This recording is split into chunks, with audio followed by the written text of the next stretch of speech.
કાલે બેન સાથે અમે વોક કરી રહ્યા હતા તો એ કહી રહ્યા હતા એમને બચપનમાં પાઇનેપલ ખાધું હતું ને કંઈક ઉલટી થઈ ગઈ હતી તો હવે ક્યારેક કાંઈ પાઇનેપલનો થોડી આવી જાય ને તો એ એવું નોશિયાટિક ફિલિંગ થાય તો આ વસ્તુ કેવી રીતે નીકળે?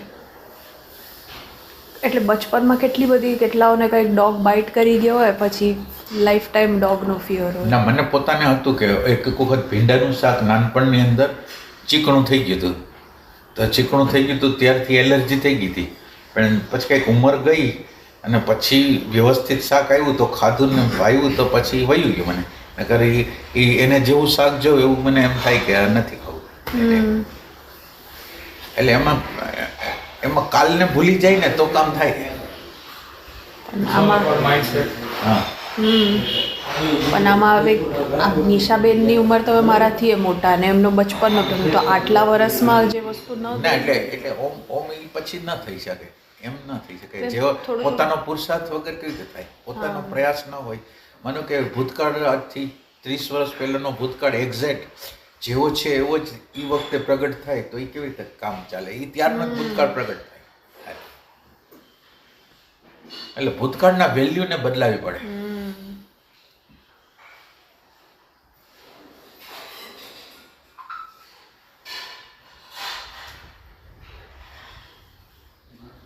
ભૂતકાળના વેલ્યુ બદલાવવા માટે વિચારથી અલગ થવું પડે.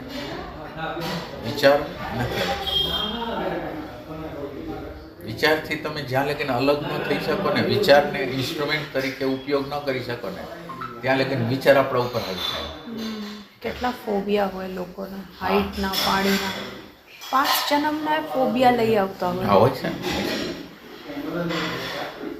મમ્મીનો કાલનો પ્રશ્ન હતો કે તમે કીધું હતું ને એ જેનેટિક નાના બાપામાં જેવું છે તો હવે આ તો આગલા જન્મે આ જેનેટિક વસ્તુ ફોલો કરે ખરી?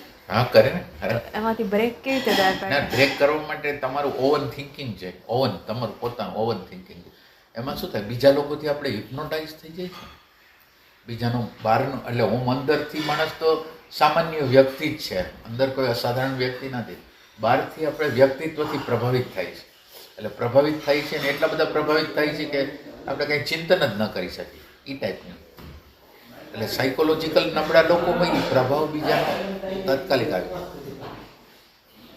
પણ આપણે ધ્યાન કરીએ, ધ્યાનમાં તમે ધ્યાન કરો પણ વિચારને જોઈ ન શકો ત્યાં લગીન કામ ન થાય. વિચારથી સેપરેશન ન થાય ને ત્યાં લગીન તમે ભલે ગમે એવું ધ્યાન કરો પણ સેપરેશન જ નથી થયું તો વિચાર તમારા ઉપર હાવી થઈ જશે.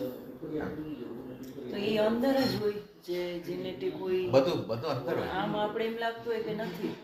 ના, તમે યુટ્યુબમાં કંઈક વાંચ્યું, તમે કોઈ લોજિક ન લગાડ્યું અને યુટ્યુબ સાચું છે માનીને તમે આવેલા, એ તમારું ઈ જ અને એની અંદર એમ કીધું છે કે ભાઈ આ વસ્તુ બનાવો ત્યારે આ નહીં નાખો ને હવે ન નખાણી તો આપણને એવું લાગે કે હવે કંઈ સંપૂર્ણ નથી. અને બધાય લોકો એનું જે થોડું એટલે અણસમજથી બધું નાખે છે, એટલું બધી સમજ નથી.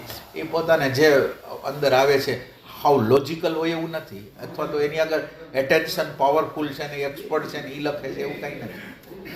અને આપણે એમ કહીએ કે હવે આ ન નાખ્યું તો હવે ત્યાં ખોટું થઈ ગયું એમ. એટલે આ હિપ્નોટિઝમ છે.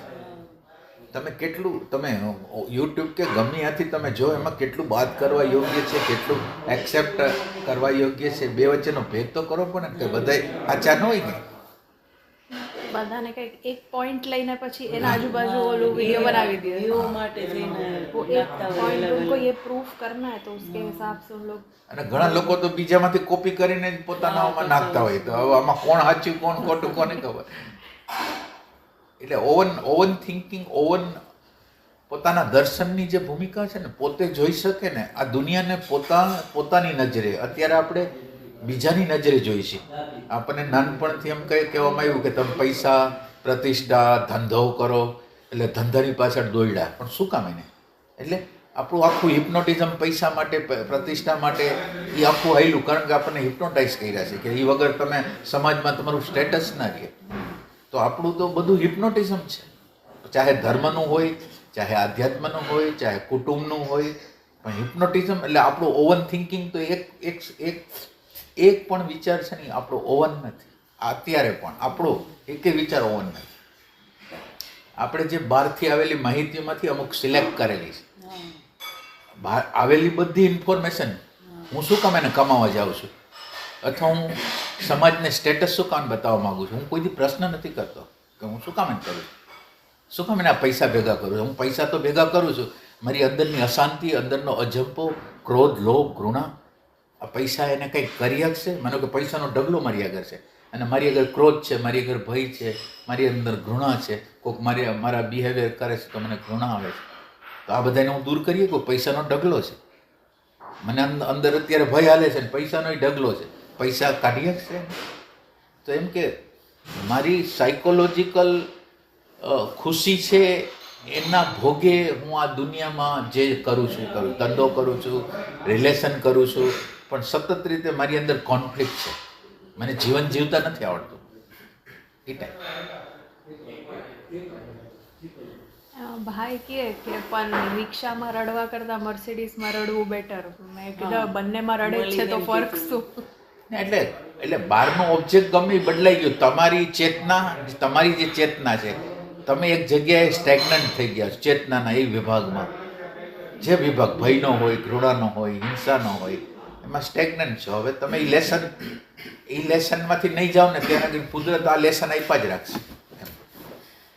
અને અંદર તો બધું પડેલું જ હોય ને, આપણે ખબર ન હોય. બધું પડેલું હોય. આતંકવાદી તમને બહાર દેખાય છે એવું નહીં કે અંદર આતંકવાદી આપણી અંદર નથી. આપણે આપણું જેટલી જગ્યાએ હાલતું હોય ને ત્યાં આપણે આતંકવાદી જોઈએ. માનો કે આપણા ઘરમાં માનો કે આ જગ્યાએ મારું હાલે છે તો હું એના ઉપર શાસન કરું ને જો કોક હું જેનાથી બીતો હોય એની અંદર હાલો. એટલે આ જીવનનો ક્રમ છે. એટલે બધે જે લોકો હોય છે ને એ પોતપોતાનું હલાવવા માગે છે એ ટાઈપ.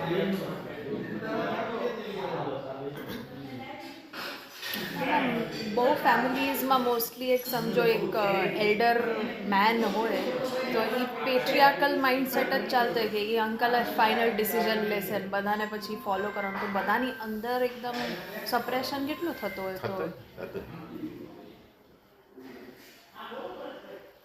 એટલે કેટલાય લોકો ઓપન હોઈ શકે પણ જેટલા અંશે એને કામ કર્યું એટલા અંશે ઓપન હોઈ શકે.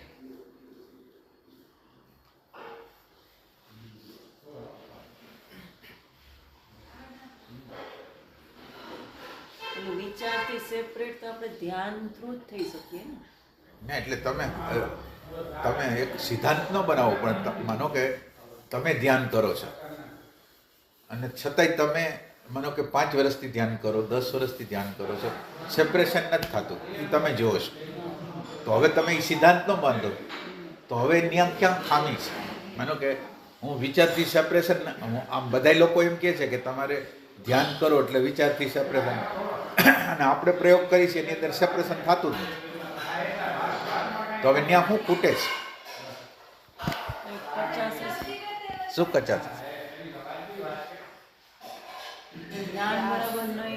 ના એટલે આપણે સેપરેશન કરવું જ નથી. અને આપણે બિલીફ સિસ્ટમથી હાલી છે. બીજા કોઈ સંતે કીધું કે તમે જુદા થઈ જાઓ, સાક્ષી થઈ જાઓ. હવે એ બીજા લોકોએ કીધું છે, મને એવી ઈચ્છા થઈ નથી અને એ લોકોને હું ફોલોઅપ કરું છું. મારી કોઈ સ્વયંની ઈચ્છા જ નથી મારે સાક્ષી થવું. બીજા લોકો કહે છે કે તમે સાક્ષી થાઓ, આ થાઓ, એટલે હું સાક્ષીનો પ્રયોગ કરું. મારી તો કોઈ ઈચ્છા જ નથી. હું હિપ્નોટાઇઝ છું એમ.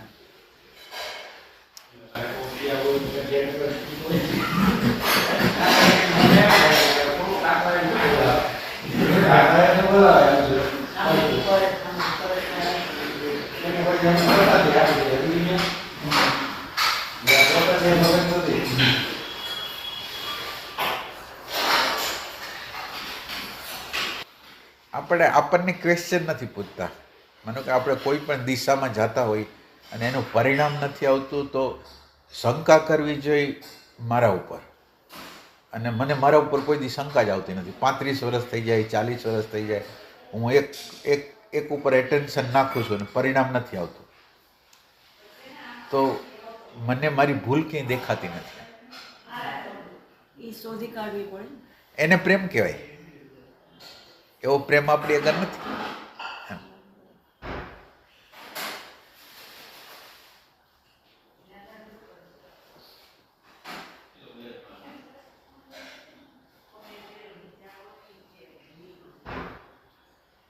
ભાઈ તમને કઈ કાઉન્ટર ક્વેશ્ચન આવે તો કરી શકો હો. સાહેબને મજા આવે કાઉન્ટર ક્વેશ્ચન આવે તો. હા ચેલેન્જિંગ હોય તો મજા આવે. સાચી વાત છે. એમાંથી કંઈક નવું નવું અમારે જાણવા માટે.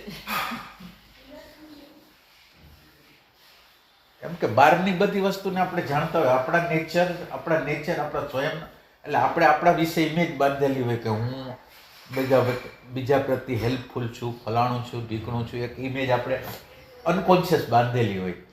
એટલે હવે આપણે જે અનકોન્શિયસ ઇમેજ બાંધેલી છે ને, માનો કે હું મને માનું છું કે હું હેલ્પફુલ છું બધાને, અને મને કોઈ આવીને એમ કહે કે તમે તો હાવ હેલ્પ કોઈને જ્યારે હોય ત્યારે મદદ જોતી તો આપતા જ નથી, મેં બનાવેલી ઇમેજ આ છે. એટલે જેવું મને કીધું ને એ ભેગું જ મને દુઃખ શરૂ થયું, મેં મારી ઇમેજ તૂટી ગઈ. એટલે એ રીતે